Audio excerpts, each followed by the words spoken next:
Yes, indeed. And so we're just going to, to this field, the streets out there, find out those who are in the thick of things to give us at least a feel of what the situation is at the moment in terms of them trying to sort that out. We've heard the minister just now. Well, joined now by Alhaji Tokunbo Korede, who is the zonal chair, Nupeng, Lagos Zone. Thank you for joining us this morning. Well, the minister there is speaking about, yes, he did highlight the challenges faced, but maybe in 2 weeks, first week of April, if that doesn't happen, at least within the first and second week, this should be concluded, he says. Give us what's happening out there at the moment. Are there signs that this will actually end within the period stipulated now? Well, thank you very much, Mr. Chairman. Well, the minister, is a policy maker and is right to his own opinion. But we, a field officer, more right yesterday with the situation of things I've seen so far, today is not encouraging again. So, what the depot are supposed to be running over 100 trucks per day, they are 33, 40 maximum. And some of them have even been rushing to fuel for a longer period. So, and even let me cite an example of capital oil, which happened to be the storage facility for NNPC in Lagos and Papa Depot there. Yesterday, they didn't load it, they were not loading. Even today, no assurance of loading. Go to the MRS, they didn't load yesterday. Go to for now, same thing. Only pockets of few of these depots are loading. Then the reason for it, they say they have fuel is available. Any fuel on high speed that is not pumped to the depot, to me, I don't believe we have fuel. So the man is just using us as an experiment. When I say I made a man, so he's using Nigeria as an experimentation. We don't need that. Well, he actually did say that he's putting in place a framework, and that's why you see it looks as though it's chaotic out there, but that within those period, yes, you may not see it now, but he speaks about framework. So are we also expected to see that framework almost manifest immediately? He's free to his opinion, but what Nigeria needs most important for change, and this is the kind of change important for everybody's lamenting. You go straight to the Philippines and see the things or the places of Nigeria, they are not happy. The immediate solution is to get this fuel available for people to have easy accessibility to it. Anything short of that, no explanation will be entertained. If there is need for us to go for mass importation to solve this problem on time, the better. Because we in La Papa, for example, we have over 50 depots. In La Papa, how many are loading? Why are they not loading? If there is fuel, must they be rationing?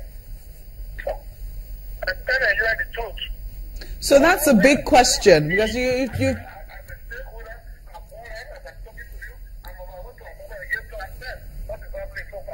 Mr. Korede, that's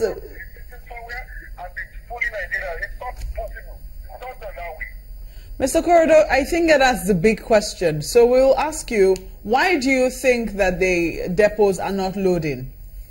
Because they don't have fuel. They run out of stock. Can you confirm that? Or do you think that there's another issue that's underlying it? No. The way I'm looking at it, the NNPC happen to be the main part of the fuel now. Other stakeholders are not complementing the effort of the federal government. Why they say they don't have access to the forest? The government promised to make forest available to them. Why are they not giving it to them and for them to go and get it and solve this thing for Nigeria? Even NNPC bring their fuel, they don't even have enough infrastructure to dispense their product. Making use of the facilities of these private and major marketers and creating non-self-play between major and independent marketers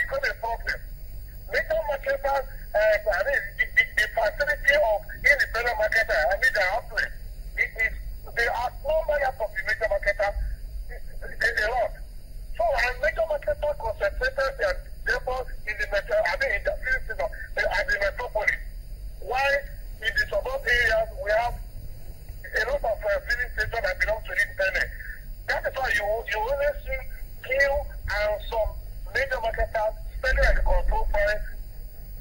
When I get out of the metropolis, it's a problem. Get out of Lagos, you will see what you will say what I'm saying right now. People are lamenting, people are not getting the fuel.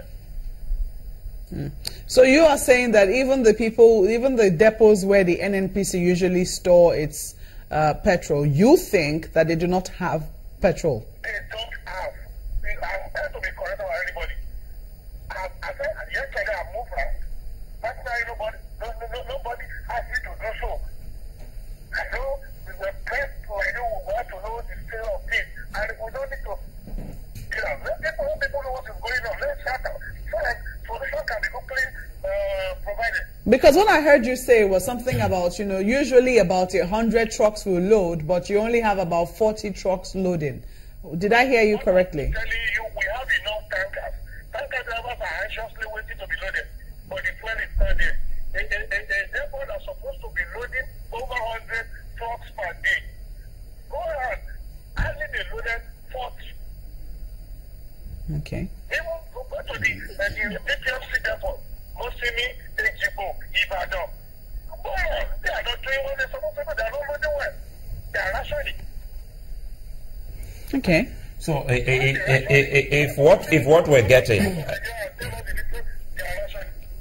Alaji Korodo, from your comments, it would seem as if majority of the farm tanks are owned by businessmen in the industry and not NNPC, right?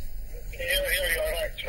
And now that NNPC has said they were going to take charge of distribution of petroleum and importation of petroleum products by itself, it then means that they don't have storage facility.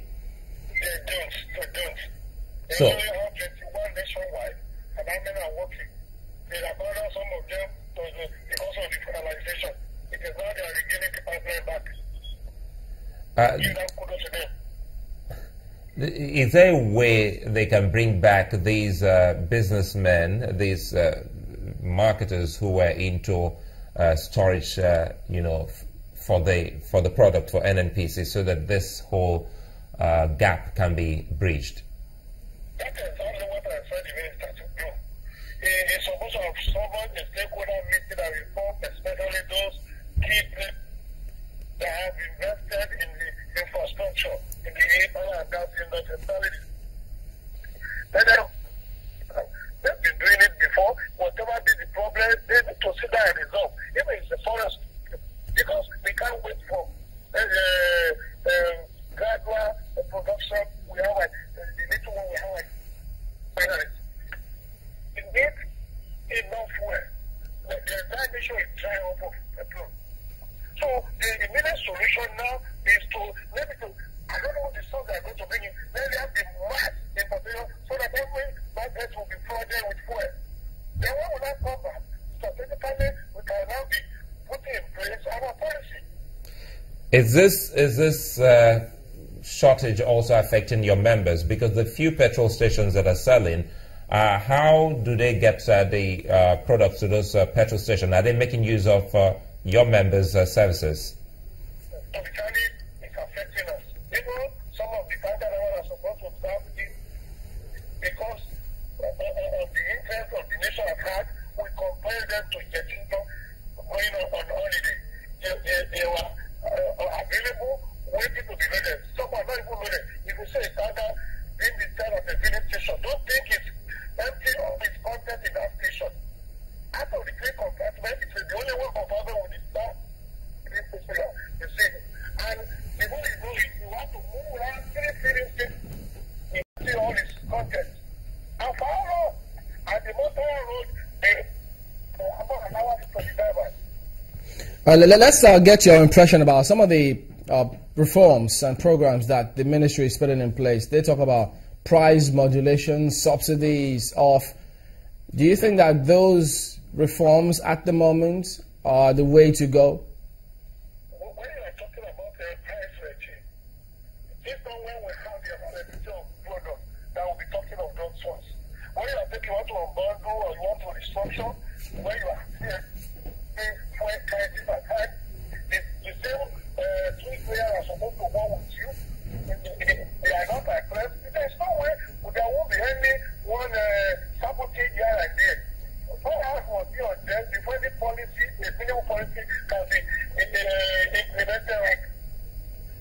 What would you suggest we should do as permanent solution to this challenge?